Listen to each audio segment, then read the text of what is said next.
Have you ever wondered why just one careless comment can stay with you all day like a sting? Why someone's silence without a single word can make you feel worthless? Why you feel so easily hurt, even when you've done nothing wrong? No one ever taught you how to carry pain, yet somehow you've been carrying it every single day. You smile when others hurt you. You stay quiet when someone crosses a line. And you tell yourself, I have to be strong. But at night, when there's no one left to perform for, all you want is to let it all go. You're not weak. You're just tired of living in a version of yourself that doesn't feel true. A version that's always trying to please, trying to be perfect, trying to keep everything under control. All in the hope that maybe, just maybe, if you're good enough, people won't hurt you anymore. But that is an illusion. Marcus Aurelius once wrote, "If you're distressed by anything external, the pain is not due to the thing itself, but to your estimate of it, and this you have the power to revoke at any moment." The world doesn't truly have the power to hurt you unless there's already a wound inside you left unhealed. And here's what no one ever told you. You don't need to be stronger. You need to turn inward, and for the first time in your life, stop looking away. In this video, we'll strip away the layers of armor you've worn just to survive, so that, for the first time, you can stand in this life not cold or hardened, but untouched at your core. 1. What hurts you isn't really on the outside. We grow up believing that the source of our pain lies in what others say, do, or fail to do. A rejection. A silence when you needed words the most. A cold stare, a cruel comment being left behind. You believe that if people were kinder, if life were just a little easier, you wouldn't be hurting so much. But the truth, though hard to accept, is that no one can truly hurt you unless there's already a wound inside you waiting to be touched. You don't hurt because someone rejected you. You hurt because deep down you fear you're not worthy of being chosen. You don't hurt because someone forgot about you. You hurt because you've tied your self-worth to being needed. Pain doesn't start in the moment someone hurts you. It begins in memories you never dared to face, in the things you buried, endured, and powered through, but never truly healed. And it's these silent wounds that make you more sensitive than most. Others may unknowingly brush against them, but you're the one who's been carrying that unnamed pain your whole life. Epictetus, a great Stoic philosopher, once said, "It's not what happens to you, but how you react to it that matters." You can't control how others treat you, but you can learn to look inward, to ask what within you reacted so strongly, and why you allowed that pain to take root. This is the first step, brave, honest, and uncomfortable, on the path to healing. Not by blaming the world, but by turning inward, to the very place where your true wound has been waiting to be seen and embraced. 2. The more you try to control, the more it hurts. After every heartbreak, you silently promise yourself, next time I'll be more careful. So you begin to calculate, prepare, overthink every word and every move. You watch your tone, reread your text before sending, and hold back your real feelings just to make sure you never get hurt again. But that effort is what's exhausting you. Because control doesn't protect you from pain, it traps you in a state of constant tension. You stop living from the heart and start living on defense. You stop feeling life and start trying to avoid it. And the more you try to control how others treat you, the more reactive you become to small shifts, careless words, or anything beyond your control. The more you try to make everything feel right, the more fragile you become when life doesn't go as planned. Marcus Aurelius reminded us, "You may not control what happens, but you can control how you respond." The real question isn't, how do I avoid getting hurt? It's, why do I believe that I need control to feel safe? Freedom doesn't come from reshaping the world. It comes when you stop bending everything to match the fears you haven't yet faced. Just imagine if you no longer needed everyone to like you, to understand you, or to treat you the right way, would you still be so easy wounded? It's your need to control to avoid pain that binds you to an even deeper suffering. The pain of never being able to show up as your true self. And you cannot heal as long as you're still performing the role of someone who never bleeds. 3. You can't control the pain because you don't even know where it hurts. You think you're in control of your emotions, yet a single offhand comment can keep you up all night. You believe you've moved on, yet one unexpected moment triggers a reaction so intense you don't even know where it came from. That's not weakness. That's a part of you still alive, still hidden in the dark that you've never truly faced. It's the part you tried to forget since childhood. The hurt of being left out.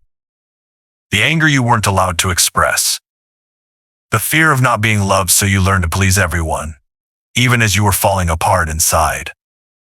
And it's that part, the unconscious self, that's shaping the way you feel, the way you react, even the way you love. Epictetus once said, "You are not disturbed by events, but by the view you take of them." But what shapes that view?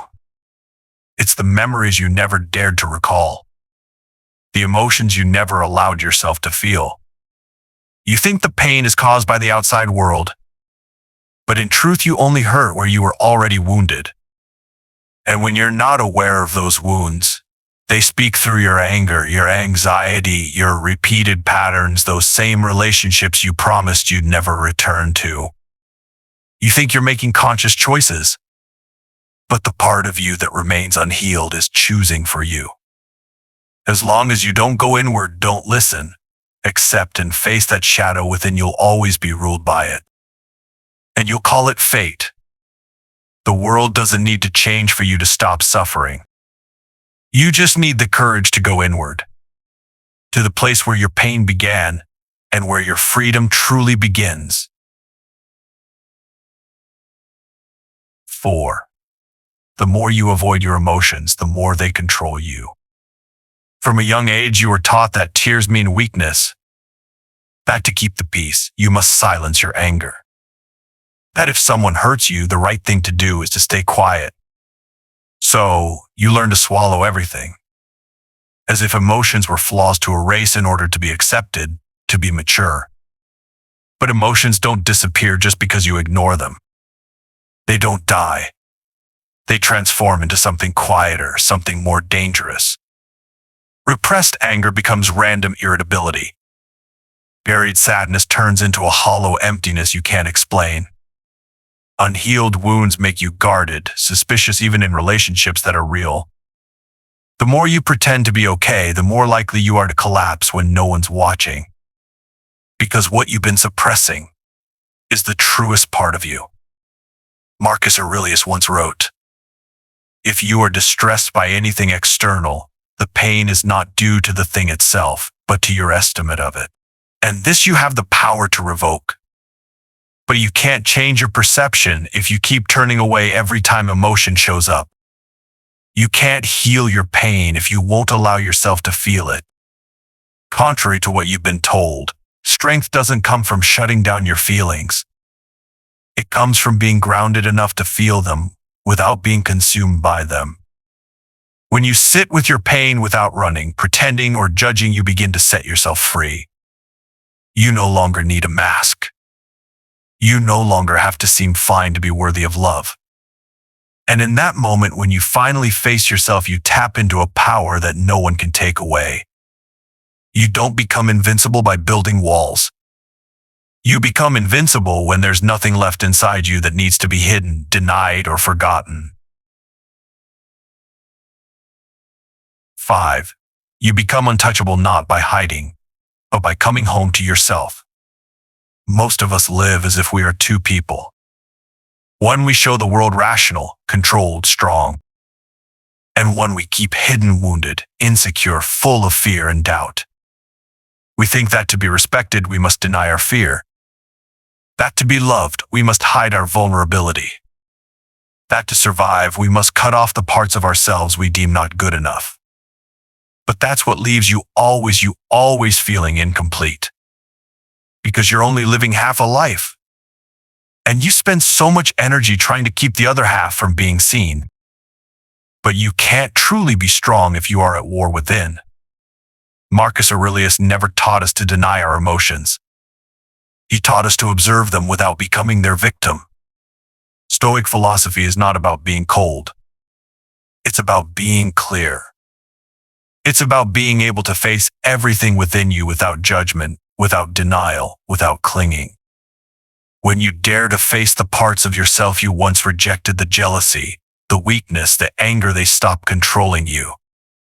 You hold them. You see them. You understand that they are part of your journey. And when every part of you has been brought into the light of awareness, nothing outside you can shake your foundation. You no longer need praise to feel worthy. You're no longer afraid of being misunderstood because you understand yourself. You no longer have to win every argument because you're no longer fighting to prove your worth. You don't become cold, you become whole. That's the kind of strength no one can take from you. It doesn't come from your image. It doesn't come from your defenses. It comes from integration, when both your light and your shadow can sit at the same table, and you no longer have to pick a side to survive. You've lived in self-protection mode for far too long.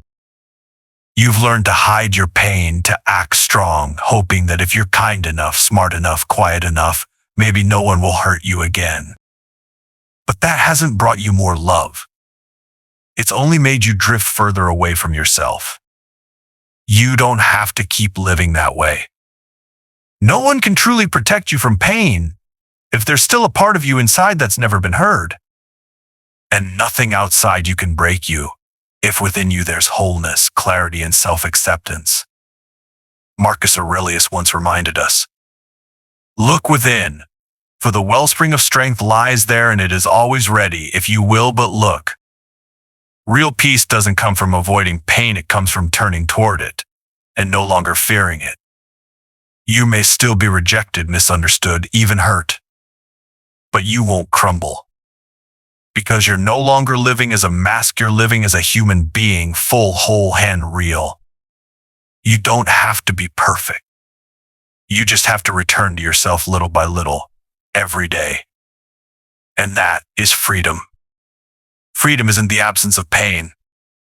Freedom is the ability to live fully, love deeply, and feel everything without losing yourself in the process. If what you heard today touched something inside you, don't rush back into the noise of your old life. Pause. Listen. And ask yourself, from this day forward, will I live as someone who is still running or someone who has finally awakened? If this video stirred a memory, a wound still healing, or a forgotten part of you that wasn't by accident, it means you're ready to wake up. And this journey doesn't end here. Every video on this channel is a piece of the path, a step inward, toward the place where peace is not dependent on the outside world. So if you feel called to keep going, watch the next video where we'll go even deeper into the real you. Thank you for staying with me until the very end. And if there's one thing you want to carry with you from this video, write it in the comments below. Not so others can see it, but so you can see yourself.